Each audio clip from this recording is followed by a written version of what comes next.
ជំរាបសួរពុកម៉ែបងប្អូនទាំងគ្នាពីហាងម៉ូតូវិនសបសាខាផ្លូវវិញស្រេងឥឡូវនេះហាងវិនសបគឺមានតម្រូវការទៅលើបុគ្គលិកផ្នែក content creator បងប្អូនអាចដាក់ CV បានហើយណាប្រាក់ខែចន្លោះពី300ទៅ$400បាទត្រូវមានភាពស្មោះត្រង់បាទត្រូវចេះផ្នែកកាត់តថតរូបនិយាយទៅ content creator បងប្អូនមុននឹងដាក់ CV បងប្អូនដឹងណាត្រូវទេបាទគឺមានការបច្ចេកទេសនៅការចេះដឹង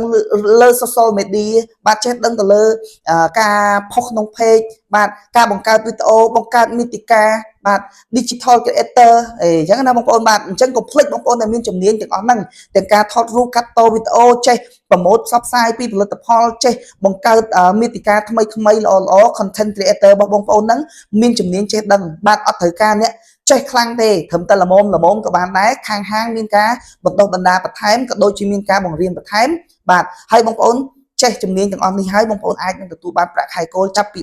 $300ទៅ$400ហើយបាទអញ្ចឹងបងប្អូនអាចដាក់ CV បានជាមួយនឹងខ្ញុំបាទផ្ទាល់បាទជាមួយនឹងលេខ Telegram 071 35 35 145ដាក់ភ្លាមខ្ញុំនឹងណាត់បងប្អូនសម្ភាសន៍ភ្លាមតែម្ដង